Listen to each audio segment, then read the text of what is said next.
नमस्कार दोस्तों, स्वागत है आप सभी का एचपी एग्जाम फेयर्स में। आज हम पटवारी में जितने भी इंग्लिश के क्वेश्चन पिछले 10 साल में आए हुए हैं उन सभी को कवर करने वाले हैं। लास्ट टाइम पटवारी का एग्जाम 2019 में हुआ था, तो 2012 से लेके 2019 तक जितने भी इंग्लिश के क्वेश्चन पटवारी के एग्जाम में पूछे गए वो सारे आज इस वीडियो में हम डिस्कस करने वाले हैं।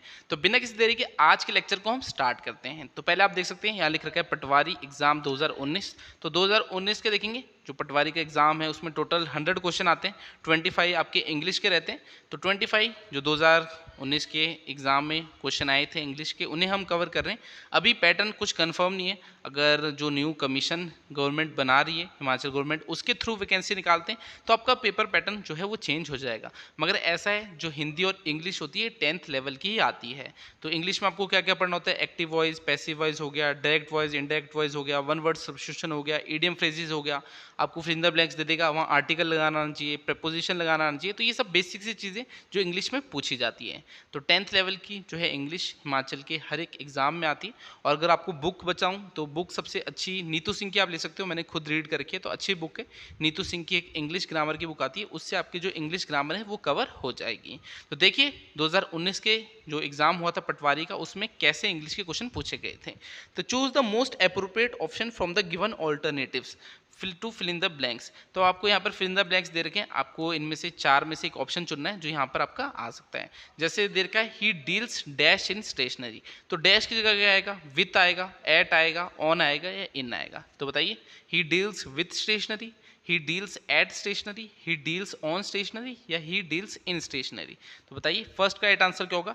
फर्स्ट का जो राइट आंसर है वो है ऑप्शन डी, इन। तो ही डील्स इन स्टेशनरी। ये आपके फ्रेजल वर्ब्स होते हैं, जैसे डील्स के साथ आपका इन ही आएगा। मैक्सिमम आप देखोगे तो प्रेपोजिशन कौन सा, इन ही यूज़ किया जाता है। He deals in stationery. Stationery से क्या समझे, जो आपकी स्टेशनरी की दुकान होती है, जैसे जहाँ कॉपी मिलती है, पेंसिल मिलती है, तो वो स्टेशनरी की दुकान होती है। तो ही डील्स इन स्टेशनरी, तो आपका डील्स के साथ इन आएगा यहाँ पर। तो फर्स्ट का राइट आंसर ऑप्शन डी है। सेकेंड है the tiger was killed dash the hunter. तो बताइए the tiger was killed with the Hunter, bye the Hunter, at the Hunter या ऑफ द हंटर। तो इसमें इस सेकंड का राइट आंसर क्या होगा। सेकंड का जो राइट आंसर है वो है option B, by. The tiger was killed by the hunter. तो किसके द्वारा जो है टाइगर मारा गया, वो हंटर द्वारा, ठीक है। तो the tiger was killed by the Hunter. Second का जो राइट आंसर है वो ऑप्शन बी है। थर्ड है he is weak dash chemistry. तो he is weak at chemistry, in chemistry, with chemistry या इनटू केमिस्ट्री। तो कभी कभी थोड़ी कॉमन सेंस भी यूज करना, जैसे ही इज वीक विद केमिस्ट्री, तो विद तो आपका आ ही नहीं सकता, इनटू केमिस्ट्री ये भी कोई आपका जो है सेंस बना नहीं रहा, तो एट या इन हो सकता है इसमें।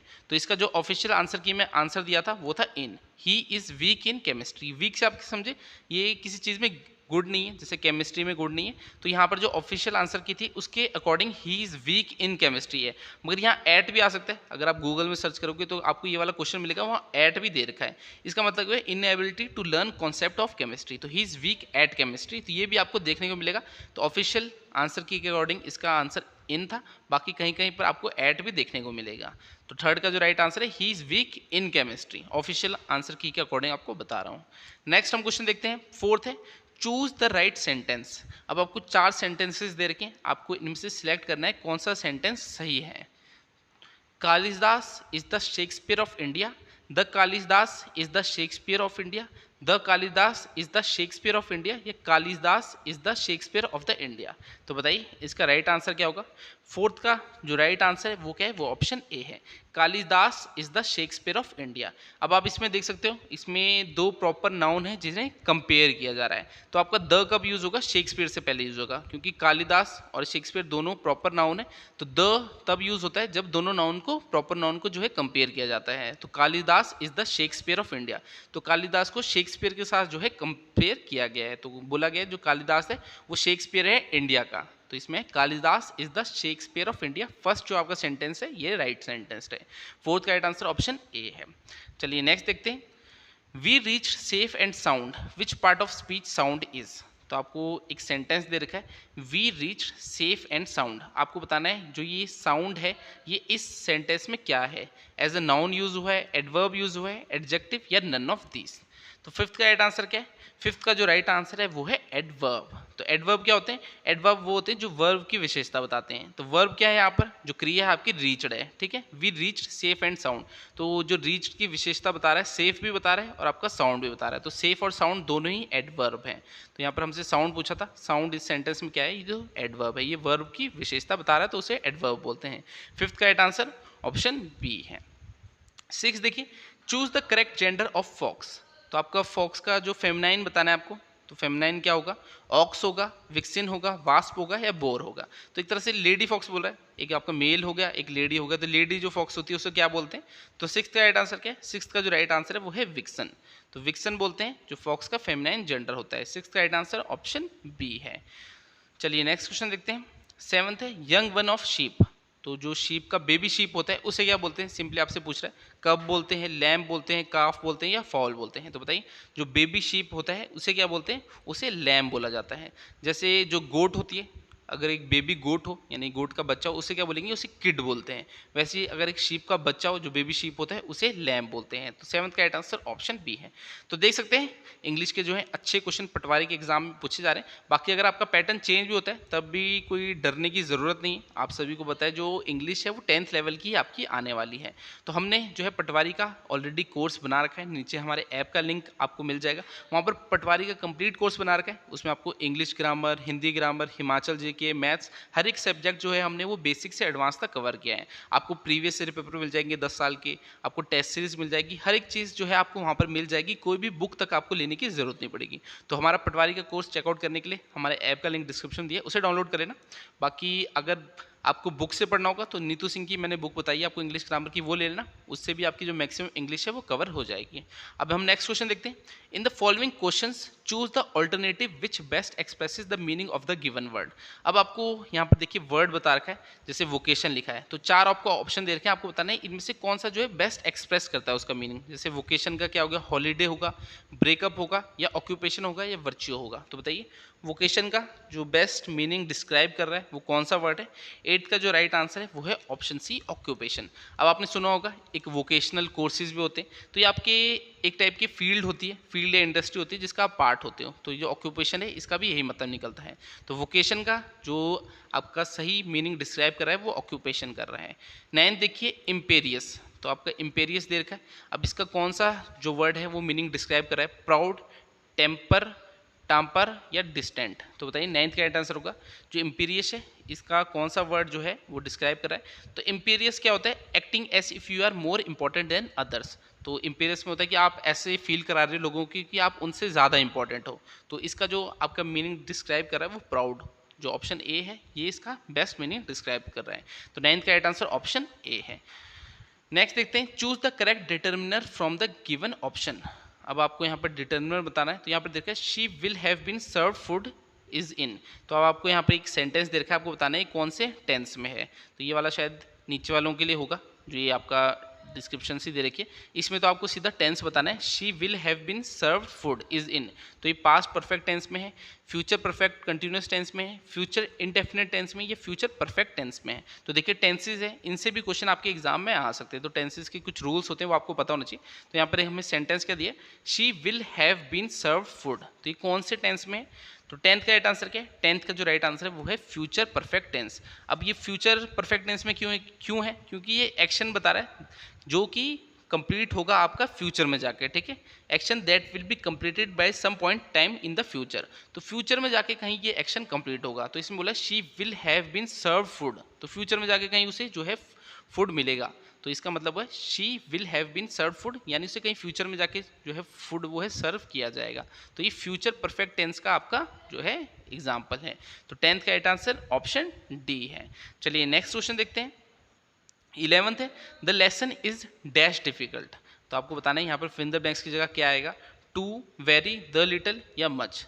The lesson is dash difficult. तो बताइए the lesson is too difficult, very difficult, the little. तो ये तो आपको सेंस ही नहीं बना रहा, the little difficult, much difficult. तो बताइए 11th का राइट आंसर क्या होगा? 11th का जो राइट आंसर है वो है वेरी।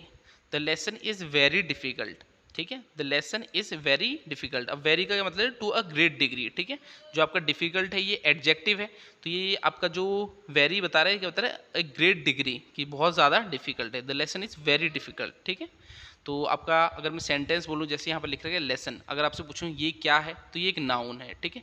नाउन की जो विशेषता बताए, जैसे डिफिकल्ट लेसन के बारे में बोला ना कि लेसन डिफिकल्ट है, तो वो क्या हो गया एडजेक्टिव। तो ये सब चीज़ें आपको पता होनी चाहिए। नाउन आपका लेसन है और जो इसमें डिफिकल्ट है वो इसकी विशेषता बता रहा है, तो जो नाउन की विशेषता बता रहा है उसे एडजेक्टिव बोलते हैं। अब यहाँ पर फिंगर ब्लैंक्स क्या आएगा, वेरी। वेरी क्यों आएगा, ये ग्रेट एक्सटेंट तक बता रहा है कि जो लेसन है वो बहुत ज़्यादा डिफिकल्ट है। The lesson is very difficult. 11th का राइट आंसर ऑप्शन बी है। 12 देखिए, a word or law no longer in used is called. अब ये आपका क्वेश्चन है वन वर्ड सब्स्टिट्यूशन का, ठीक है। वन वर्ड सब्स्टिट्यूशन के क्वेश्चन भी एग्जाम में आ जाते हैं, चाहे कोई भी एग्जाम की आप तैयारी कर रहे हो, अगर उसमें इंग्लिश आएगी तो वन वर्ड सब्स्टिट्यूशन भी आपका आ सकता है। इडियम फ्रेजेस हो गई, ये कॉमन से टॉपिक होते हैं जिनसे क्वेश्चन आते हैं। तो a word or law no longer in use, तो उसे क्या बोलेंगे, साइनिक, आउटडेटेड, रेटिसेंट या ऑब्सोल्यूट। तो इसका जो राइट आंसर है वो है एब्सोल्यूट। तो जो एब्सोल्यूट है वो किसको बोलते हैं, a word or a law that is no longer in use, यानी कोई नया लॉ आ गया होगा मान लीजिए, तो पुराना वाला है वो अब यूज में नहीं है, तो उसे एब्सोल्यूट कर देंगे, ठीक है। तो 12th आंसर ऑप्शन डी है। 13th है, I love my book so much so that I can not part dash them. तो यहाँ पर बताइए डैश देम के साथ क्या आएगा, from them, with them, bye them, without them. I love my book so much so that I can not part dash them. तो 13th का राइट आंसर क्या है, 13th का जो राइट आंसर है वो ऑप्शन भी विद देम। तो ये आपके मैंने आपको बताया फ्रेजल वर्ब होते, जैसे पार्ट विद देम, ठीक है। तो आपका जो ये पार्ट विथ है इसके साथ पार्ट के साथ विथ ही आता है मैक्सिमम टाइम, तो ये फ्रेजल वर्ब होते हैं। तो I love my book so much so that I can not part with them. तो 13th का राइट आंसर क्या है, 13th का जो राइट आंसर है वो ऑप्शन बी। चलिए नेक्स्ट क्वेश्चन देखते हैं। Choose the word that is spelled correctly from the given alternatives. अब आपको यहाँ पर 4 वर्ड्स दे रखे, आपको स्पेलिंग बतानी है कौन से वर्ड की ठीक है, ठीक है। तो यहाँ पर जो आपका वर्ड है वो डिसीव दिया है, तो डिसीव की राइट स्पेलिंग क्या है, ऑप्शंस आप देख लीजिए, इसका राइट आंसर क्या होगा, मैं आपको डायरेक्टली आंसर बताता हूँ। तो डिसीव का जो राइट स्पेलिंग है वो है DECEIVE। तो डिसीव का मतलब क्या होता है ना, किसी को बहकाना या किसी को भ्रमित करना, तो उसे डिसीव बोलते हैं। तो डिसीव की स्पेलिंग क्या है, राइट, DECEIVE। 14 का राइट आंसर ऑप्शन ए है। Choose the correct article from the given alternatives. अब आपको आर्टिकल डालना है, जैसे आपको एक सेंटेंस दे रखा है, he is dash one eyed person. अब बताइए यहाँ पर क्या आएगा, he is an one eyed person, he is a one eyed person, he is the one eyed person, या नन ऑफ दिस। तो 15th का राइट आंसर क्या है, 15th का जो राइट आंसर है वो option B, he is a one eyed person. तो यहाँ पर क्या आएगा, he is a one eyed person. अब जो वन है आपका ये जो है साउंड कैसे कर रहा है, वॉन की तरह, WAON की तरह, ठीक है। जो वन है वो वॉन की तरह साइड कर रहा है, he is a one eyed person. तो यहाँ पर आपका जो आर्टिकल एन है वो कब आता है, जब आपके वॉवल्स यूज हो रहे हैं। तो वॉवल नहीं हो रहा, जो ये लग तो रहा है कि हाँ ओ आ रखा है, वो ओ वैसे वॉवल है, मगर साउंड उसकी जो साउंड आ रही है वॉन की तरह आ रही है। तो यहाँ पर ही इज अ आएगा, एन नहीं आएगा। मैक्सिमम स्टूडेंट कंफ्यूज जाएंगे ओ देख के कि हाँ ओ आ गया तो वॉवल है, तो यहाँ पर एन आना चाहिए, मगर एन नहीं आएगा। ये जो वन है ये वॉन की तरह साउंड कर रहा है, he is a one eyed person. तो 15 का राइट आंसर ऑप्शन बी है। चलिए नेक्स्ट देखिए, choose the correctly synonym of audacity. अब आपको सिनोनिम बताना है, सिनोनिम बताना है ऑडेसिटी का। तो ऑडेसिटी का जो सिनोनिम है वो क्या है, अलर्टनेस है, टिमिडिटी है, ह्यूमिलिटी है, या बोल्डनेस है। तो बताइए जो ऑडेसिटी है इसका जो सिनोनिम है वो क्या है, 16 का जो राइट आंसर है वो है ऑप्शन डी, बोल्डनेस। तो ऑडेसिटी क्या होती है, आपकी करेज हो गया, कुछ गट्स हो गया, ब्रेवरी हो गया, तो इसका जो आपका करेक्ट सिनोनिम बनता है वो बोल्डनेस बनता है। तो 14 का राइट आंसर ऑप्शन डी है। अब आपके जो सिनोनिम और एंटोनिम होते हैं ये थोड़े डिफिकल्ट होते हैं, तो आप चाहे किसी भी इंग्लिश ग्रामर की तैयारी कर रहे हो किसी भी एग्जाम के लिए, उसमें अगर आपके एंटोनिम सिनोनिम आ रहे हैं तो अगर लक अच्छा होगा तो आप उसका आंसर सही कर दोगे, मगर अगर कुछ ज़्यादा ही मुश्किल पूछ लिया तो बहुत डिफिकल्ट होता है इनका आंसर सही करना, क्योंकि एंटोनिम सिनोनिम दुनिया भर के हैं, अगर आप पढ़ने लगोगे, और याद करना भी बहुत मुश्किल होता है इनको। बाकी चीज़ें तो आप कर सकते हो, मगर एंटोनिम सिनोनिम में आपको थोड़ी प्रॉब्लम ज़रूर आएगी। 17 देखिए, choose the correct antonym of malice. अब आपको देखिए मैलिस दे रखा है, तो मैलिस का आपको करेक्ट एंटोनिम बताना है। एंटोनिम क्या हो गया, अपोजिट। जो आपके सिनोनिम होते हैं वो सिमिलर टाइप होते हैं, और एंटोनिम क्या होते हैं, अपोजिट होते हैं। तो मैलिस का अपोजिट बताना है, गुडविल, इलविल, स्पाइट या हेट। तो 17 का राइट आंसर क्या होगा, 17 का जो राइट आंसर है वो है गुडविल। अब जो आपका मेलाइस दे रखा है इसका मतलब क्या होता है, a wish to hurt others, ठीक है, कोई आपकी इच्छा है किसी को हर्ट करने की, तो इसका अपोजिट क्या हो गया, गुडविल हो गया। 17 का राइट आंसर ऑप्शन ए है। नेक्स्ट दे रखा है choose the correct option of an indirect form of speech. अब आपको एक सेंटेंस दे रखा है, देखिए यहाँ पर सेंटेंस क्या दिए, the teacher said to the students let us start a new lesson. ठीक है, ये सेंटेंस दिए, the teacher said to the students let us start a new lesson. अब आपको इसको इनडायरेक्ट में चेंज करना है। कुछ रूल्स होते हैं जब डायरेक्ट से इनडायरेक्ट में चेंज करते हैं, तो जैसे कि जब भी कोई सेंटेंस लेट अस से स्टार्ट होगा तो उसमें सेड टू को चेंज करते हैं सजेस्टेड टू में। तो देखिए सजेस्टेड टू आपके 3 ऑप्शन में दिए, तो ऑप्शन ए तो आपका डायरेक्ट ही कट जाएगा। अब ये जो थर्ड पर्सन बता रहा है, क्योंकि आपको पता है इनडायरेक्ट में बोल रहा है तो थर्ड पर्सन बता रहा है, तो दे यूज होता है, तो ऑप्शन डी में ही दे हमें दे रखा है, तो इसका राइट आंसर ऑप्शन डी भी है। तो थोड़ा कॉमन सेंस यूज करोगे, अगर रूल्स भी नहीं पता तब भी आप आंसर फाइंड कर पाओगे। तो वैसे तो आंसर क्या है, the teacher suggested to the student that they should start a new lesson. अब सी में देखिए, the teacher suggested to the student that he should start, he क्या, ही तो आपका यहाँ पर सेंस बनाए तो he should start, they use होगा क्योंकि ये एक थर्ड पर्सन बता रहा है। तो 18 का राइट आंसर क्या है, ऑप्शन डी इसका राइट आंसर है। इनडायरेक्ट और डायरेक्ट मैंने आपको बताया ये एग्जाम में आ जाते हैं, एक्टिव पैसिव वॉइस भी आ जाते हैं, टेंसेस हो गए, तो ये बेसिक इंग्लिश ग्रामर के पार्ट होते हैं। अब देखिए, he said to his teacher good night sir. अब ग्रीटिंग कर रहा है, good night sir, good morning sir, तो जब भी ग्रीटिंग यूज होती है तो सेड टू को किस में यूज करते हैं, बेड में या विश्ड में। ठीक है, बेड या विश्ड में जो है यूज करते हैं, चेंज करते हैं सेड टू को, तो बेड में यूज चेंज कर दो या विश्ड में चेंज कर दो।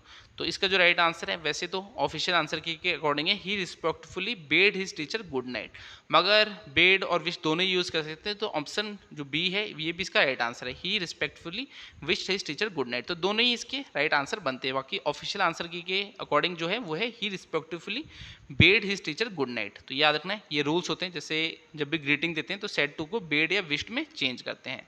तो दोनों ही इसका राइट आंसर है। बाकी ऑफिशियल आंसर के अकॉर्डिंग ऑप्शन डी इसका राइट आंसर है। नेक्स्ट देखिए, choose the correct synonym for the underlined words from the given alternative. अब आपको सिनोनिम बताने, तो मैंने आपको बताया था सिनोनिम एंटोनिम है, ये एग्जाम में आ जाते हैं। अगर इजी आ गया तो इजीली आप कर लोगे, बाकी मुश्किल आ गया तो थोड़ी सी प्रॉब्लम आ सकती है। जैसे प्रोहिबिट है, ये इजी सा वर्ड है आपका, प्रोहिबिट जैसे किसी को रोकना टाइप हो गया। तो लॉ करना, ग्रांट करना, बैन करना, सैंक्शन करना। तो प्रोहिबिट का मतलब क्या हो गया, प्रोहिबिट जैसे सिगरेट जो है प्रोहिबिट की गई है, बैन की गई है, तो बैन इसका राइट सिनोनिम होगा। सिमिलर जो बनता है इसका, तो प्रोहिबिट का बैन हो गया। अब रिग्रेट हो गया, ये भी आपका इजी है, किस चीज़ के लिए रिग्रेट करना, तो रिग्रेट का सिनोनिम क्या होगा, हैप्पी हो गया, ब्लूम हो गया, रिप्रोड्यूस हो गया, रिपेंट हो गया। तो 21 का राइट आंसर क्या है, 21 का जो राइट आंसर है वो है रिपेंट। ठीक है, रिपेंट करना। टू फील सॉरी, जैसे आपने कुछ काम किया है जिसकी वजह से आप रिग्रेट कर रहे हैं, आपको फील सॉरी हो रहा है कि आपको वो काम नहीं करना चाहिए था, तो रिग्रेट वो हो गया आपका, तो उसका सिनोनिम रिपेंट हो गया। ठीक है, रिपेंट का भी वही मतलब निकलता है। अब आपका देख रहा है विमसिकल, अब ये थोड़ा डिफिकल्ट है। विमसिकल इसका सिनोनिम क्या होगा, अम्यूजिंग, सैड, सॉरो या मैड। तो बताइए विमसिकल इसका जो सिनोनिम होगा वो क्या होगा। विमसिकल का मतलब क्या होता है, असामान्य। ठीक है, असामान्य इसका जो है मतलब होता है, तो इसका जो आपका सिनोनिम बनेगा वो ऑप्शन है अम्यूजिंग बनेगा। ठीक है, अम्यूजिंग, तो विमसिकल का जो आपका सिनोनिम है वो अम्यूजिंग है। नेक्स्ट है 23 इंटरमिटेंट। इंटरमिटेंट का आपको सिनोनिम बताना है, सिमिलर बताना है एक तरह से। इंटरमिंगल होगा, इंडिफरेंट होगा, पीरियोडिक होगा या ट्रांसमिट होगा। तो बताइए इंटरमिटेंट, इंटरमिटेंट का मतलब क्या होता है, रुक रुक कर होने वाला, तो रुक रुक कर होने वाला इसका सिनोनिम क्या होगा, पीरियोडिक। ठीक है, पीरियोडिक भी आपका जैसे पीरियोडिक मोशन है, तो एक मोशन चलता है पीरियोडिक, यहाँ को भी इतना जाएगा एक टाइम पे, इधर को भी इतना आएगा, तो एक पीरियोडिक मोशन होगा। तो इंटरमिटेंट का भी वही आपका मतलब होता है। तो मैंने आपको बताया जो एंटोनिम सिनोनिम है इसमें आपको थोड़ी प्रॉब्लम आ सकती है। बाकी अब जो कह रहे हैं पटवारी का जो एग्ज़ाम है वो न्यू पैटर्न में होगा, तो न्यू पैटर्न में वैसे भी थोड़ी प्रॉब्लम स्टूडेंट्स को आती है, तो इस वजह से जो कट ऑफ है वो भी कम हो जाती है, क्योंकि पहली बार पैटर्न यूज़ हो रहा है। कह रहे हैं पेपर 1 भी होगा, पेपर 2 भी होगा, बाकी वो देखने वाली बात है जब पटवारी की जो है नोटिफिकेशन आती है। गवर्नमेंट ने बोल तो दिया है कि 874 के अराउंड जो है वैकेंसीज हम निकालेंगे, जो हम फिल करेंगे पटवारी की। बाकी देखते हैं कि डिपार्टमेंट एग्जाम लेता है, अगर डिपार्टमेंट एग्जाम लेगा तो आपका जो पैटर्न है वो सेम ही रहेगा, और अगर चेंज भी होता है जैसे न्यू कमीशन बना रहे हैं उसके थ्रू करते हैं, तो आपका जो इंग्लिश ग्रामर है वो तब भी आएगा ही। तो बेसिक चीज़ें होती है इंग्लिश, हिंदी, मैथ, आपका हिमाचल जीके, इंडिया जीके, तो एग्जाम में आते आते हैं। पटवारी में आपका मैथ भी रहता है, तो ये आपने याद रखना है। मैथ में भी काफ़ी स्टूडेंट्स को जो है प्रॉब्लम आती है, जीके और हिंदी कर लेते हैं, इंग्लिश और मैथ में थोड़ी प्रॉब्लम रहती है। अब 24 देखिए, ऑब्स्टिनेट। तो ऑब्स्टिनेट दे रखा है, तो इसका आपको सिनोनिम बताना है, एब्सोल्यूट हुआ, स्टबॉर्न हुआ, ऑब्सोलीट हुआ या ओल्ड फैशन हुआ। तो बताइए ऑब्स्टिनेट क्या होता है? ऑब्स्टिनेट का जो मतलब होता है वो होता है refusing to change your opinion, यानी जो भी आपका ओपिनियन है उसको आप रिफ्यूज कर रहे हो कि मैं चेंज नहीं करूंगा। तो एक चीज़ पे आप अड़े हो तो अड़े हुए हो, तो उसका जो आपका सिनोनिम निकलता है वो स्टबॉर्न निकलता है। तो 24 का राइट आंसर ऑप्शन बी है। अब देखिए इतने सारे सिनोनिम पूछ लिए, 5 ही पूछ लिए हैं। तो कार्डिनल, अब इसका बताना है आपको सिनोनिम क्या है? चीफ, कार्डियक, करेक्ट या फॉर्मल। तो कार्डिनल का जो आपका सिनोनिम है वो क्या है? वो है चीफ, ठीक है। कार्डिय जो आपका कार्डिनल होता है ये क्या होता है? A great importance, of great importance होता है, ये कोई मेन पर्सन होता है। तो कार्डिनल का जो आपका सिनोनिम निकलता है वो ऑप्शन ए चीफ निकलता है। तो देखिए 5 जो है सिनोनिम 2019 के एग्जाम में पूछ लिए गए थे। बाकी ऐसा था पटवारी की जो कट ऑफ है वो भी काफ़ी हाई रहती है।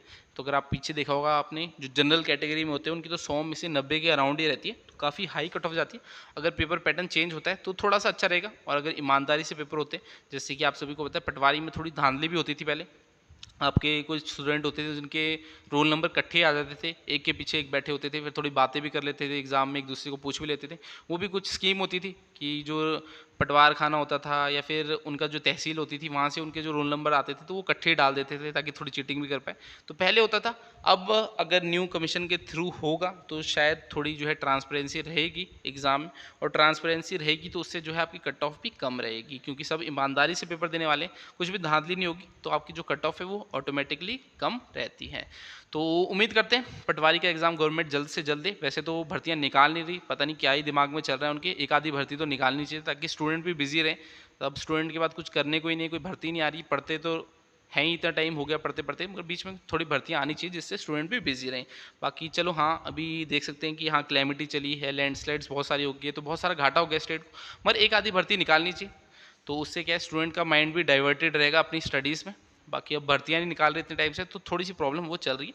बाकी देखते हैं, पटवारी की भर्ती आएगी तो आनी तो है ही, बाकी देखते हैं कब तक निकालेंगे। और जो हमने कोर्स बना रखा है जैसे मैंने आपको बताया, वो भी हम अपडेट करते रहते हैं। अगर पैटर्न चेंज भी होगा तब भी हम आपके अकॉर्डिंग नहीं, मगर जो एग्ज़ाम की अप्रोच होगी, यानी एग्ज़ाम में जो आपके आने वाला रहेगा कि पेपर 1 आएगा, पेपर 2 आएगा, तो उसके अकॉर्डिंग भी मटेरियल को हम मॉडिफाई कर देंगे। तो जैसा भी पैटर्न रहेगा उसके अकॉर्डिंग मटेरियल जो है आपका मॉडिफाई हो जाएगा। बाकी जब एग्ज़ाम आएगा तभी हमें कंप्लीट डिटेल्स पता लगेगी कि एग्ज़ाम होने कैसे वाला है, कि कंप्यूटर में लेने वाले हैं, क्या पैटर्न रहने वाला है, वो नोटिफिकेशन के साथ ही हमें पता लगेगा। अब देखिए पटवारी एग्ज़ाम 2016 दिया है, तो 2016 के देखते हैं हम 2016 में कैसे क्वेश्चन आए थे। तो 2016 में जो पहला क्वेश्चन देखा है, who spoils a man life.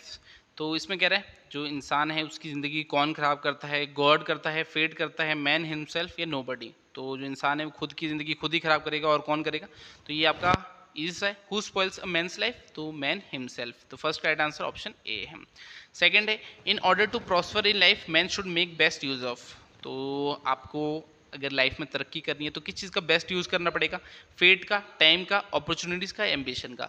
तो सेकंड का राइट आंसर क्या है? इसका राइट आंसर है टाइम। तो टाइम का बेस्ट यूज़ करोगे तभी लाइफ में जो है सक्सेसफुल हो पाओगे। तो इतना अच्छा टाइम आपको मिला है, अगर एग्जाम नहीं आ रहे तो ऐसे रुकना नहीं है, तैयारी अपनी कंटिन्यू रखनी है, और सेंटर लेवल के जो एग्जाम आ रहे हैं उनको भी देते रहो, क्या पता वहाँ पर आपका जो है मेहनत रंग ला जाए। बाकी हिमाचल में भी वैकेंसीज आपकी आनी है, अगर थोड़ा टाइम लग रहा है, मगर अपनी प्रिपरेशन को मत रोकना, प्रिपरेशन तो आपको करनी ही पड़ेगी अगर सिलेक्शन लेनी है। और नीचे हमारे टेलीग्राम चैनल का लिंक भी दिया है, अगर आपको फ्री स्टडी मटेरियल चाहिए होगा, एग्जाम अपडेट्स चाहिए होगी, तो आपको हमारे टेलीग्राम चैनल पे मिल जाएगी। जैसे अभी हाई कोर्ट की वैकेंसीज आ रखी है, टोटल 40 पोस्टें आपकी क्लर्क की है उसमें, तो ऐसी छोटी छोटी वैकेंसीज आती है जो स्टूडेंट्स को पता नहीं होता, तो उन वैकेंसीज का भी आपको पता लग जाएगा अगर आप हमारे टेलीग्राम चैनल को ज्वाइन करोगे, क्योंकि हिमाचल में कोई भी भर्ती आए हम उसकी नोटिफिकेशन सबसे पहले जो है अपने टेलीग्राम चैनल पर डाल देते हैं। नेक्स्ट क्वेश्चन देखिए, थर्ड है, if we are not careful in early life, in later life we will suffer from a sense of. तो अगर हम अर्ली लाइफ में केयरफुल नहीं रहेंगे तो लेटर लाइफ में हमें किस चीज़ से सफ़र करना पड़ेगा? प्रोपेंसिटी से, लॉस से, मिसबिहेवियर से, या इरेगुलरिटी से। तो थर्ड का जो राइट आंसर है वो है प्रोपेंसिटी। प्रोपेंसिटी क्या होती है? एक तरह का खास बिहेवियर होता है, जैसे आप चीज़ों को मान लीजिए डिले करते हैं, तो डिले करते आ रहे हैं तो आपको एक आदत सी हो जाएगी कि चीज़ों को डिले करने की, आप कभी भी उस चीज़ को टाइम पे करोगे नहीं। या फिर मान लीजिए आप चीज़ों को भूल जाते हो, तो आप ऐसे ही भूलते रहे, चीज़ों को भूलते रहे, तो आपको एक आदत सी हो जाएगी, आप उसको चेंज नहीं कर पाओगे, बाद में भी आप चीज़ों को ईजिली जो है फॉरगेट कर दोगे। तो ये एक तरह का खास बिहेवियर होता है कि अर्ली लाइफ में जो है अगर आप केयरफुल नहीं रहे तो बाद में लेटर लाइफ में आप कौन सी सेंस से, किस चीज़ से सफ़र करोगे? प्रोपेंसिटी से। थर्ड का राइट आंसर ऑप्शन ए है। फोर्थ देखिए, from the given options fill up the blanks. There were dash viewers than expected. अब आपको यहाँ पर भरना है कौन सा आएगा, fewer viewers, less viewers, many viewers या लेसर व्यूअर्स। तो आपका इसमें जो राइट आंसर है वो ऑप्शन ए आएगा, ठीक है। देर were fewer viewers than expected. अब इसका मतलब क्या निकला, उम्मीद से कम दर्शक आए। तो there were fewer viewers than expected. Fourth का राइट आंसर ऑप्शन ए है। फिफ्थ देखिए, from the given options fill up the blanks. फिर से आपको फिल इन द ब्लैंक्स जो है करना है। Can you bring me dash books I left in the garden. तो यहाँ पर क्या आएगा, these books, that books, these books या दोज बुक्स। तो बताइए कैन यू ब्रिंग मी, इसमें जो राइट आंसर आएगा वो दोज आएगा, ठीक है। क्या आप मुझे वो किताबें ला सकते हो जो मैं बगीचे में छोड़ गया था। तो can you bring me those, ठीक है, दोज यूज करेंगे। ये दैट का जो है प्लूरल फॉर्म होता है, ठीक है। तो दैट का प्लूरल क्या होता है, दोज होता है। तो दोज यहाँ पर आएगा, can you bring me those books I left in the garden. तो थोड़ा सेंस भी आपको बनाएगा, अगर थोड़ी बहुत इंग्लिश पढ़ेगी तो आपको सेंस भी बनेगी जब आप जो वर्ड है उन्हें यूज़ करेंगे कि हाँ सेंटेंस की कुछ सेंस भी निकल रही है, तो आपको ईजिली पता लग जाएगा कि हाँ यही राइट आंसर होगा। जैसे देखिए, the fertility of land is barely sufficient dash 12 people to the acre. तो इसमें क्या बोलना चाहता है, जो लैंड की फर्टिलिटी है वो बेयरली यानी हार्डली कितने लोगों को जो है हेल्दी रख सकती है, 12 पीपल को, ठीक है। तो रिवाइव, रेज, सस्टेन या हेल्प। तो यहाँ पर सस्टेन आएगा, ठीक है। तो सस्टेन क्या होता है, टू कीप समबडी अलाइव और हेल्दी। तो जो लैंड की फर्टिलिटी है वो बेयरली यानी हार्डली कितने लोगों को जो है सस्टेन कर सकती है, 12 लोगों को जो है पालन पोषण उनका कर सकती है। तो सिक्स का राइट आंसर ऑप्शन सी है। 7 देखिए, what dash most is the positive attitude of the people. तो यहाँ पर क्या आएगा आपका, what impeaches most, what recognises most, what matters most या व्हाट ट्रबल्स मोस्ट। तो 7th का जो राइट आंसर है वो है ऑप्शन ए। अब इम्पीचेस क्या होता है, इम्पीचेस का मतलब है जो बात सबसे अधिक प्रभावित करती है। तो what impeaches most is the positive attitude of the people, ठीक है। तो what impeaches most is the positive attitude of the people. तो लोगों का जो पॉजिटिव एटीट्यूड है वो चीज़ बहुत प्रभावित करती है। तो 7th का राइट आंसर ऑप्शन ए है। फिर है the incident has dash severe damage to the dash of the employees. तो बताइए यहाँ पर क्या आएगा, दो फिल इन द ब्लैंक्स दे रखे हैं अब आपको। तो फिल इन द ब्लैंक्स में देखा, पटवारी का चाहे कोई भी एग्जाम हो, फिल इन द ब्लैंक्स तो आपके पूछे गए हैं। कहीं पर आर्टिकल लगाने को बोला है, कहीं प्रेपोजिशन लगाने को बोला है, कहीं पर जो भी आपको सुटेबल लगता है। तो फिल इन द ब्लैंक्स तो काफ़ी सारे पटवारी के जितने भी एग्जाम हुए उनमें फिल इन द ब्लैंक्स तो आई हैं। तो बताइए इसमें 8th का राइट आंसर क्या होगा। 8th का जो राइट आंसर है वो है caused morale. The incident has caused severe damage to the morale of the employees. तो 8th का राइट आंसर क्या है, 8th का राइट आंसर है ऑप्शन सी। इस घटना से कर्मचारियों के मनोबल को भारी क्षति पहुंची है। तो इसका हिंदी में मतलब ये निकलता है, the incident has caused severe damage to the morale of the employees. चलिए नेक्स्ट देखते हैं, फिल इन द ब्लैंक्स। फिर से आपको फिल इन द ब्लैंक्स करना है। इसमें अब कंजक्शन ऐड करना है, जो दो सेंटेंस को जोड़ता है कंजक्शन वो बोलते हैं। We are living on Wednesday dash or not it rains. तो यहाँ पर बताइए क्या आएगा, if or not it rains, whether or not it rains, through or it not rains, since or not it rains. तो यहाँ पर क्या आएगा, 9th का जो राइट आंसर आएगा वो आएगा वेदर। तो वेदर जो है आपका किस लिए यूज करते हैं, डाउट के लिए, ठीक है। तो डाउट होता है दो चीज़ों, दो या दो से ज़्यादा पॉसिबिलिटीज होने, जैसे यहाँ देखा we are living on Wednesday, whether or not it rains, चाहे बारिश हो या ना हो हम वेडनेसडे को ही जो है यहाँ से जाएंगे। तो 9th का राइट आंसर ऑप्शन बी है। Pay attention to your work dash you will not make mistakes. तो यहाँ पर क्या आएगा, unless you will not make mistake, so that you will not make mistake, through you are not make mistake, if you will not make mistake. तो बताइए यहाँ पर क्या आएगा, 10th का जो राइट आंसर है वो क्या है, वो है ऑप्शन बी, सो दैट। देखिए थोड़ा सेंस भी बनाएगा, pay attention to your work so that you will not make mistake. So that क्या हो गया, ताकि अपने जो काम है उस पर ध्यान दो ताकि तुम जो है मिस्टेक ना करो। तो pay attention to your work so that you will not make mistake. तो थोड़ी सेंस भी बनेगी, तो इजीली से आप आंसर फाइंड कर पाएंगे। 11 देखिए, the football team travel dash train. तो देखिए इतने सारे जो है फिल इन द ब्लैंक्स जो है एग्जाम में पूछ लिए गए। तो फिल इन द ब्लैंक्स मैंने देखा मैक्सिमम पटवारी के एग्जाम में जो है पूछे जा रहे हैं। The football team travel dash train, in train, by train, from train या ऑन ट्रेन। तो जब भी ट्रेवल करोगे तो क्या आता है, बाय, ठीक है। The football team travelled by train, चाहे ट्रेन भी नहीं होता, यहाँ फ्लाइट लिखा होता, the football team travelled by flight. तो कुछ भी हो आपका ट्रेवल कैसे होगा, बाय, ठीक है। The football team travelled by train. तो इसका राइट आंसर ऑप्शन बी है। Fill in the blanks with appropriate word. अब देखिए फिर से फिल इन द ब्लैंक्स, तो पता नहीं कितने फिल इन द ब्लैंक्स डाल दिए थे 2016 के पेपर में पटवारी के। He takes much interest dash painting landscape. तो बताइए यहाँ पर क्या आएगा, फॉर, ऑफ, इन या टू। तो एक बार रीड कर लीजिए और गेस कीजिए क्या आएगा। तो इसका जो राइट आंसर है वो ऑप्शन सी, इन।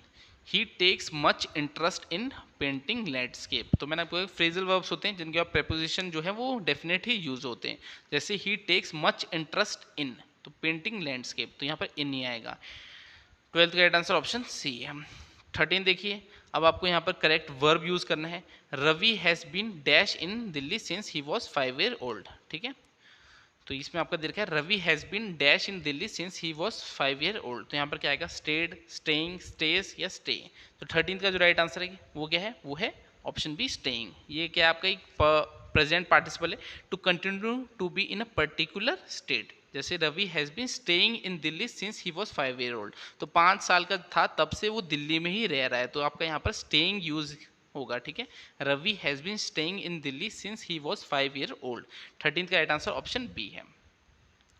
फिर है what dash you busy yesterday, what keeps you busy yesterday, what will keep you busy yesterday, what kept you busy yesterday, what is keeping you busy yesterday. तो बताइए 14 में क्या आएगा।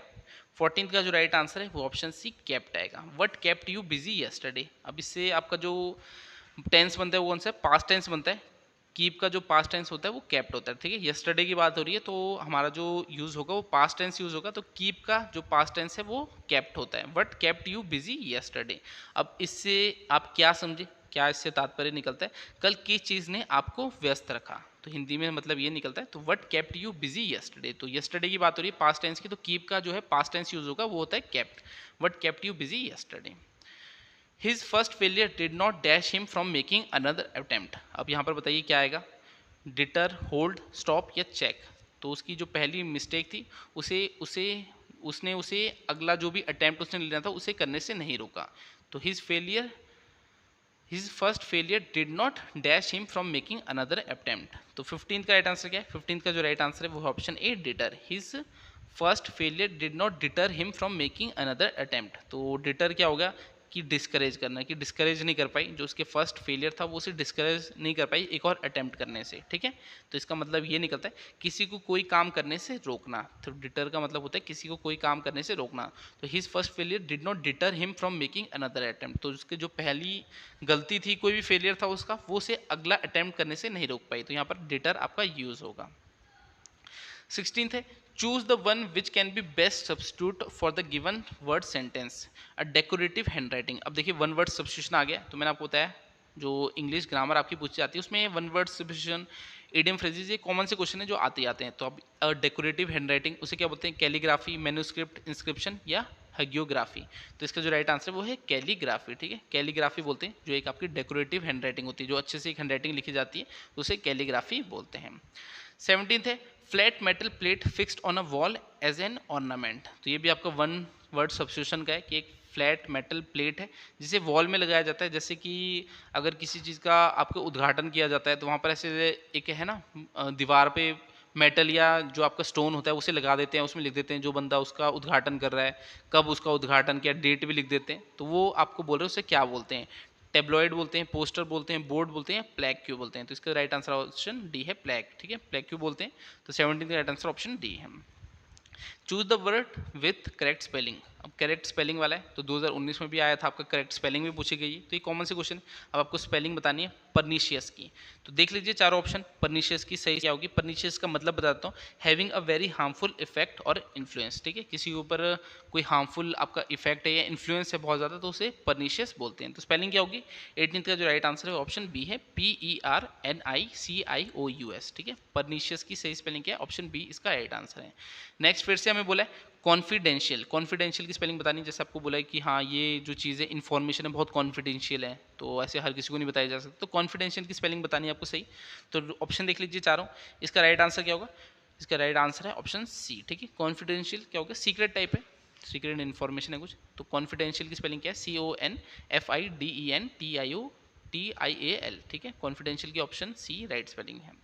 20 देखिए, choose the most opposite word of bothered, तो bothered का आपको opposite word जो है वो सिलेक्ट करना है, काम, अनइंटरेस्टेड, फोकस्ड या डिस्ट्रैक्टेड।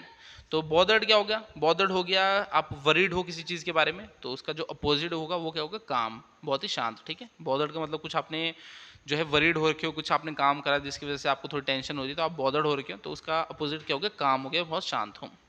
21 है choose the most opposite word of denounce. तो डिनाउंस का आपको अपोजिट बताना है, एक्सेप्ट, अक्यूज, कंडेम या फेथ। तो बताइए डिनाउंस का जो अपोजिट है वो क्या होगा। डिनाउंस का मतलब क्या होता है, किसी चीज़ को कंडेम्ड करना या फिर कोई ट्रीटी है उसे जो है टर्मिनेट करना। तो इसका आपका अपोजिट क्या बनेगा। 21 का जो राइट आंसर है वो है एक्सेप्ट करना, ठीक है। तो कोई ट्रीटी है जिसे टर्मिनेट कर रही हो तो उसका अपोजिट क्या हो गया, उसको एक्सेप्ट करना। तो 21 का राइट आंसर ऑप्शन ए हो गया। 22 है choose the most similar meaning of word stunned. तो स्टंड तो सुनते ही बहुत ईजी सा लग रहा है आपको, जैसे बहुत चकित से हो गए, स्टंड हो गए। तो इसका जो सिमिलर होगा वो क्या होगा, फेंट, फेंटेड, सरप्राइज्ड, प्लीज्ड या इंजर्ड। तो 22 का राइट आंसर क्या है, 22 का जो राइट आंसर है वो है सरप्राइज। सरप्राइज्ड हो गए एक तरह से, स्टंड हो गए, बहुत चकित हो गए, हाँ ये क्या हो गया, तो उसका आपका जो सिमिलर बनता है वो सरप्राइज बनता है। 23 है choose the most similar meaning word of gallantry. तो गैलेंट्री का आपको जो है सिमिलर मीनिंग वाला जो वर्ड है वो बताना है, मावरिक, वेलर, कावर्डाइस या फियरफुलनेस। तो आपका जो गैलेंट्री होता है, गैलेंट्री का मतलब क्या होता है, कोई करेज है, स्पेशली आपने करेज दिखाया, कहाँ पर, बैटल में करेज दिखाया। तो इसका जो आपका सिमिलर वर्ड वाला निकलता है वो वेलर निकलता है, ठीक है। वेलर इसका राइट आंसर है। गैलेंट्री क्या हो गया, आपने कोई करेज दिखाया, जैसे कोई बैटल था जिसमें आपने बहुत ही जो है करेज दिखाया, बहुत ही बोल सकते हैं कि हाँ बहुत ही बहादुरी से कुछ किया, तो उसका जो आपका सिमिलर बनता है वो वेलर बनता है। 24 है complete the sentence proverb by choosing correct option. अब आपको एक सेंटेंस है इसे कंप्लीट करना है। Birds of a feather live together, breed together, fly together या फ्लॉक टुगेदर। तो बताइए birds of a feather flock together, ये आपका एक प्रोवर्ब है। तो इसका मतलब क्या होता है, जैसे एक ही थाली के, जैसे मान लीजिए चोर है तो चोर, चोर का चोर मोसेरा भाई बोलते हैं ना, तो वैसे birds of a feather flocks together. तो 24 का राइट आंसर ऑप्शन डी है।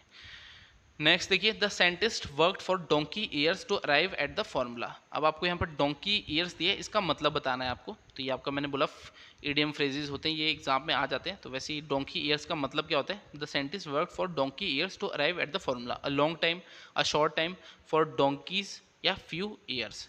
तो 25 का राइट आंसर क्या है, 25 का जो राइट आंसर है वो है अ लॉन्ग टाइम। तो काफ़ी ज़्यादा टाइम तक जो है उन्होंने वर्क किया उस फॉर्मूला तक अराइव करने के लिए। तो डोंकी ईयर्स का मतलब होता है अ लॉन्ग टाइम। तो ये इडियम फ्रेजेस हैं, ये भी आपके एग्जाम में आ जाते हैं। तो 25 क्वेश्चन कर लिए हमने, कौन से 2016 के भी कर लिए। अब 2015 के देखते हैं। 2015 में भी जो है आपका पटवारी का एग्जाम हुआ था, तो उसमें देख लेते हैं इंग्लिश के क्वेश्चन कैसे हैं। हम चेक कर रहे हैं कि इंग्लिश के क्वेश्चन कैसे आते हैं। मैंने आपको बताया 10th लेवल की बेसिक इंग्लिश एग्जाम में आती है। तो यहाँ पर कोई भी रट्टा लगाने वाली बात नहीं है, बस पेपर को समझो कि पेपर में कैसे टाइप की इंग्लिश पूछी जा रही है। चाहे पेपर पैटर्न चेंज भी हो जाए, इंग्लिश तो आपकी आनी है। तो इडियम फ्रेजेस हो गए, टेंसेस हो गए, एक्टिव पॉइसिव वॉइस, ये सब चीज़ें ऐसी कॉमन सी चीज़ें जिनसे आपके क्वेश्चन पूछे जाते हैं। अगर आपको फिर भी पढ़ने में कोई प्रॉब्लम आ रही है तो आप हमसे स्टडी मटेरियल भी ले सकते हो। जैसे कि ये नंबर दे रखा है हमारा 7018186561। इस पर आपको जो पटवारी है उसका कंप्लीट सिलेबस मिल जाएगा। Himachal GK, Indian GK, current affair, Hindi, English grammar, maths हो गई, टेस्ट सीरीज हो गई, प्रीवियस ईयर पेपर होगी, हर एक चीज़ हमने कवर करके बस इस नंबर पे व्हाट्सएप कर देना। मैं आपको जो स्टडी मटेरियल है उसकी कंप्लीट डिटेल्स दे दूंगा। उसके बाहर आपको कुछ भी पढ़ने की ज़रूरत जो है वो नहीं पड़ेगी। तो ये नंबर मेरा दे रखा है, बाकी व्हाट्सएप कर देना, डिटेल्स यहाँ आपको मिल जाएगी। 2015 के देखते हैं कि कैसे इंग्लिश के क्वेश्चन पूछे गए थे। Choose the correct article from the option given below. अब यहाँ पर आपको 4 आर्टिकल दे रखे हैं, आपको जो है इनमें से एक जो फिल द ब्लैंक्स है वहाँ पुट करना है। I heard dash noise, I heard the noise, a noise, an noise या नन ऑफ दीज। तो बताइए इसका राइट आंसर क्या होगा। इसका जो राइट आंसर है वो है option A, I heard a noise. अब जल्दी जल्दी आपको कराऊंगा वीडियो, वरना काफ़ी ज़्यादा लंबी हो जाएगी, 1 घंटे से भी ऊपर चल जाएगी। तो इतनी ज़्यादा लंबी वीडियो ज़्यादातर स्टूडेंट्स देखते भी नहीं है। तो ऑप्शन देख लीजिए, आई हर्ड अ नॉइज, ठीक है, ऑप्शन बी इसमें आएगा, I heard a noise. Next देखिए, he is dash heir to the throne. तो यहाँ पर क्या आएगा, अ, द, एन या नन ऑफ दिस। तो बताइए सेकंड का राइट आंसर क्या है। सेकंड का जो राइट आंसर है वो option C, he is an heir to the throne, ठीक है, he is an heir to the throne. Third है, this is just dash thing I wanted. तो this is the thing I wanted, a thing I wanted, an thing I wanted या none of this.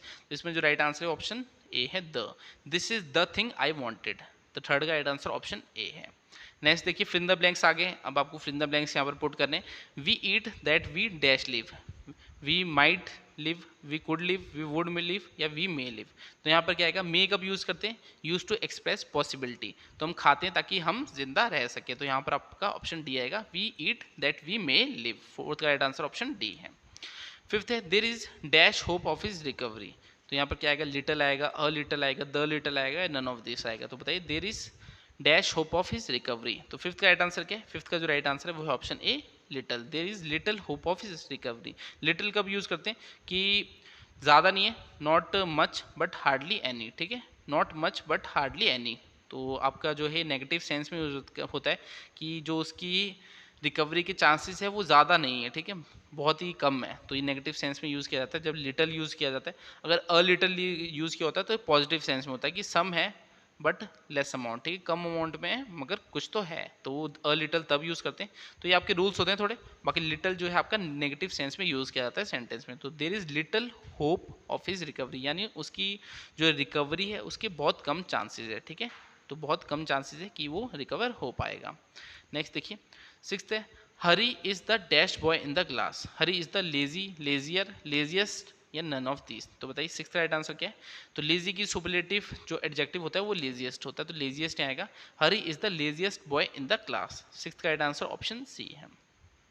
A policeman rescued the child dash danger, from danger, to danger, into danger या on danger. तो अगर आप common sense भी लगाओगे तो इसका right answer क्या आएगा, इसका राइट आंसर ऑप्शन ए आएगा। A policeman rescued the child from danger, तो जो डेंजर था उससे बचाया, तो फ्रॉम डेंजर। सेवंथ का राइट आंसर ऑप्शन ए है। एट्थ है, he dash to play cricket before his marriage. तो यहाँ पर क्या आएगा, used, is used, was used या हैड यूज्ड। तो सोचिए एट्थ में क्या आना चाहिए, तो एट्थ में जो आपका आएगा वो आएगा used. He use to play cricket before his marriage. तो यहाँ पर यूज टू जो ये यूज हुआ है, ये कैसे हुआ है कि शो कर रहा है कि इसकी एक पास्ट हैबिट थी मगर अब नहीं करता। जैसे ये जो था क्रिकेट खेलता था शादी से पहले मगर अब नहीं खेलता, तो he use to play cricket before his marriage. तो एट्थ का राइट आंसर ऑप्शन ए आएगा। फिल इन द ब्लैंक्स, देखिए मैंने आपको बताया फिल इन द ब्लैंक्स बहुत ज़्यादा पूछे गए हैं पटवारी के एग्जाम में। अब यहाँ आपको प्रेपोजिशन बोला है कि कौन सा प्रेपोजिशन आएगा। He is married dash my cousin, with my cousin, to my cousin, from my cousin या इन माई कज़न। तो नाइन्थ का राइट आंसर क्या है, नाइन्थ का जो राइट आंसर वो है to. He is married to my cousin, तो मैंने मैरिड टू जो है जनरली यूज़ किया जाएगा इसमें, ठीक है। तो कुछ होते हैं फ्रेजल वर्ब्स होते हैं इनका जो है प्रेपोजिशन वही आते हैं, जैसे मैरिड टू ही यूज़ होता है। तो he is married to my cousin. Tenth है, we should rely dash our own efforts. तो we should rely on, at, with या इन। तो टेंथ का राइट आंसर क्या है, टेंथ का right answer option A on है। We should rely on our own efforts, tenth का right answer option A है। नेक्स्ट देखिए फिल इन द ब्लैंक्स फिर से आगे हैं। अब आपको यहाँ पर जो है अप्रोप्रिएट वर्ब यानी क्रिया लगानी है। The earth dash around the sun, move around the sun, was moving around the sun, moves around the sun या मूव्ड अराउंड द सन। तो वॉज मूविंग तो ऐसे हट जाएगा कि हाँ पहले घूमता था, तो पहले थोड़े घूमता ही है, आपको पता है द अर्थ जो है वो सन के अराउंड घूमता है। तो यहाँ पर क्या आएगा, 11th का जो राइट आंसर है वो है option C, the earth moves around the sun. अब हिंदी में क्या बना, पृथ्वी सूर्य के चारों ओर घूमती है, तो पृथ्वी जो है वो सूर्य के चारों ओर घूमती है, तो the earth moves around the sun, ठीक है, the earth moves around the sun. 12th है, we dash English for 5 years, we study English for 5 years, we are studying English for 5 years, we was studying English for 5 years, we have been studying English for 5 years। तो 12th का right answer क्या है, 12th का जो right answer वो option D है, we have been studying English for 5 years। तो ये आपका जो टेंस बनता है कौन सा बनता है, प्रेजेंट परफेक्ट कंटिन्यूस टेंस। ये एक्शन जो है ये पास्ट में भी स्टार्ट हुआ और अभी प्रेजेंट में भी चल रहा है। तो इसमें बोल रहा है जो इंग्लिश है ये 5 साल से ही पढ़ रहे हैं, ठीक है, तो अभी भी पढ़ रहे हैं, 5 साल पहले से भी पढ़ रहे थे। तो he have been studying English for 5 years, तो 5 साल हो गए इंग्लिश को पढ़ते हुए, तो पास्ट में स्टार्ट हुआ था अभी भी पढ़ रहा है।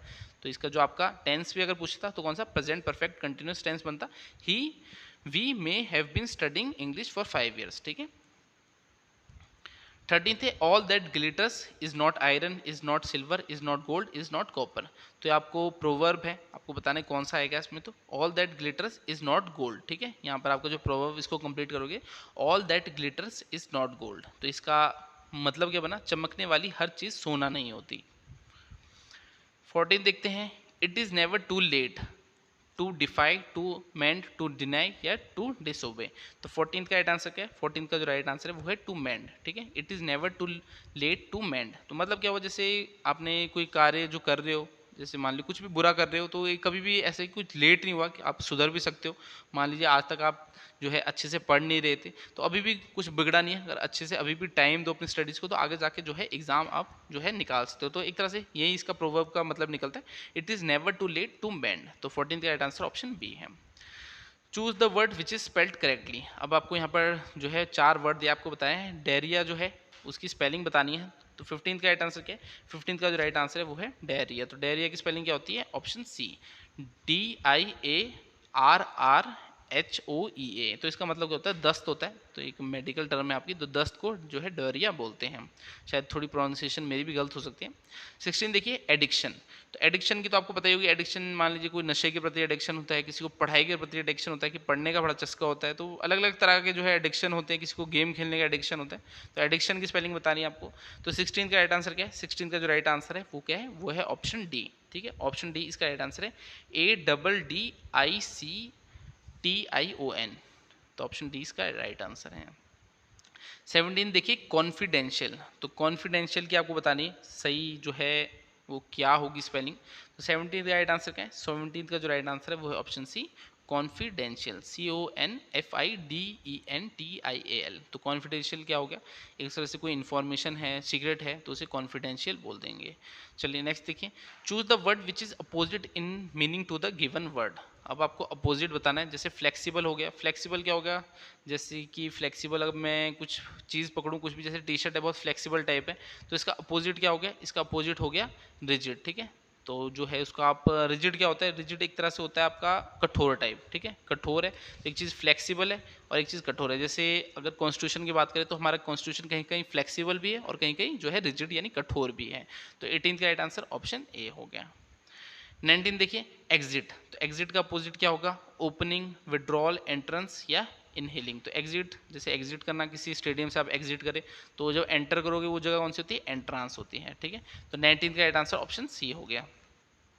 Choose the word which is similar in meaning to the given word below. अब कन्फेस, इसका आपको सिमिलर बताना है। तो कन्फेस का मतलब क्या होता है? कुछ कन्फेस किया, मान लीजिए आपने कोई गलती की, उसका आप कन्फेस करो इसके सामने, तो इसका मतलब क्या होगा? बताइए। 20 का राइट आंसर क्या है? 20 का राइट आंसर एडमिट है। ठीक है, एडमिट करना कि मैंने ये गलत कर दिया या फिर कुछ भी किया। तो कन्फेस का जो आपका सिमिलर मीनिंग निकल रहा है वो एडमिट निकल रहा है। तो ये इजी से वर्ड है। जैसे सफिशिएंट है। अब सफिशिएंट का आप अगर मैं बोलूँ कि हाँ क्या सिमिलर मीनिंग वाला वर्ड निकल रहा है तो आप इजीली बता दोगे, क्योंकि आपने सुन रखा है कि सफिशिएंट है। मान लीजिए आप इतना आज आपने पढ़ा, ये सफिशिएंट है, इतने आपने पढ़ना चाहते थे, तो सफिशिएंट का सिमिलर क्या निकलेगा? इनफ निकलेगा, कि इतना इनफ है, आज आपने 12 घंटे पढ़ना था तो 12 घंटे पढ़ लिया, इतना सफिशिएंट है। नेक्स्ट देखिए, join the sentence by adding the option given below. She must weep dash she will die. तो यहाँ पर डैश आएगा, यहाँ पर डॉट डाल रखे हैं, डैश आएगा। She must weep or she will die. तो आपको ये कंप्लीट करने हैं सेंटेंस, एंड, बट, और या सो। तो 22 का राइट आंसर क्या है? 22 का जो राइट आंसर है वो है ऑप्शन सी। ठीक है, she must weep or she will die. तो इसमें 22 का राइट आंसर है she must weep or she will die. I know the man dash stole the bike. तो आपको बताना है डैश की जगह क्या आएगा, यहाँ डॉट लगाए, यहाँ डैश है। आई know the man which stall the bike, who stole the bike, हुम स्टोल द बाइक, या वट स्टोल द बाइक। तो इसमें आपका जो सेंस बना रहा है वो कौन सा बना रहा है? 23 का जो राइट आंसर है वो ऑप्शन बी है। ठीक है, आई know the man who stole the bike. तो मुझे पता है वो आदमी जिसने जो है बाइक चुराई है। तो उसकी 23 का आंसर ऑप्शन बी है। Choose the correct meaning of the following idiom from the option. तो मैंने आपको बोला इडियम फ्रेजेस एग्जाम में आ जाते हैं, जैसे द अप्स एंड डाउन्स। तो इसका क्या मतलब निकलता है? Happy times, sad times, happy and sad times, या स्टैटिक टाइम मूवमेंट्स। तो 24 का राइट आंसर ऑप्शन सी है, the happy and sad times. तो अप्स एंड डाउन क्या होते हैं? द अच्छे और बुरे दिन। ठीक है, the happy and sad times. 25 है, to move heaven and earth. तो इसका मतलब क्या निकलेगा? To bring disaster, to cause calamity, to try everything possible, to cry and shout. तो to move heaven and earth इसका मतलब होता है टू ट्राई एवरीथिंग पॉसिबल। तो ऑप्शन सी इसका राइट आंसर है। तो मैंने आपको बताया इडियम फ्रेजेस हो गए, आपकी इनडायरेक्ट वॉइस हो गई, पैसिव वॉइस, एक्टिव वॉइस हो गई, डायरेक्ट और इनडायरेक्ट हो गए आपकी। तो ये चीज़ें आ जाती है। टेंसेस पूछ लेते हैं आपके, फिल इन द ब्लैंक्स जो है एग्जाम में पूछे जा रहे हैं। तो बेसिक 10th लेवल की ग्रामर है। बाकी अगर आपको फिर भी कोई प्रॉब्लम आती है अपनी स्टडीज़ में तो आप हमसे ऑनलाइन कोचिंग भी ले सकते हो। बस इस नंबर पर व्हाट्सएप करना 7018186561 पे। आप पटवारी की ऑनलाइन कोचिंग लिख के ऐसे कुछ मैसेज कर देना, मैं आपको डिटेल्स दे दूंगा। डेली 5 घंटे की हमारी लाइव क्लासेज होती है, जिसमें हम मैथ्स पढ़ाते हैं, English grammar, Hindi grammar, Himachal GK, India GK, हर एक सब्जेक्ट जो है वो बेसिक से एडवांस तक पढ़ाते हैं। आपको जो है टेस्ट सीरीज भी प्रोवाइड करते हैं, प्रीवियस ईयर पेपर भी मिलेंगे, और डेली हमारे जो है 5 घंटे की जो क्लासेस होती है वो आपको डेली रिकॉर्डेड भी मिल जाएगी। तो कोई भी प्रॉब्लम नहीं है, किसी भी स्टूडेंट को अगर कोचिंग लेनी हो तो इस नंबर पे व्हाट्सएप कर सकते हैं। बाकी मुझे पता है मैक्सिमम स्टूडेंट्स की तैयारी अच्छी चल रही है। काफ़ी टाइम से जो है एग्जाम आया नहीं है पटवारी का, 2019 से लेकर अभी तक आया नहीं है, तो इतने सारे साल हो गए। तो तैयारी तो अच्छी लग रही है, चली हुई है। बाकी गवर्नमेंट देखते हैं जल्दी वैकेंसी निकालती है, क्योंकि बोला है अक्टूबर तक जो है न्यू जो है कमीशन जो बना रहे हैं स्टेट सिलेक्शन कमीशन कुछ नाम रख रहे हैं उसका, Himachal Pradesh state selection commission, तो उसे बना देंगे तो उसके थ्रू जो है फिर भर्तियां आना स्टार्ट हो जाएगी। तो देखते हैं क्या होता है। बाकी आपको इंग्लिश का आइडिया लग गया होगा। वैसे तो और भी है, जैसे देख सकते हो 2012 के क्वेश्चन भी इसमें दे रखे हैं, 2013 के भी होंगे, तो सारी क्वेश्चन जो है इसमें डाल रखे हैं। तो ये सारी पीडीएफ्स हम अपने पेड कोर्सेज में देते हैं। जैसे अगर आप हमारे ऐप के थ्रू पटवारी का कोर्स लेते हो या फिर हमसे स्टडी मटेरियल लेते हो या ऑनलाइन कोचिंग लेते हो, तब आपको ये सारी पीडीएफ्स जो है वहाँ पर हम प्रोवाइड करते हैं। तो इस क्लास को मैं इतना ही रखता हूँ, मैं आपसे अगली क्लास में मिलूंगा, तब तक के लिए शब्बा खैर, थैंक यू।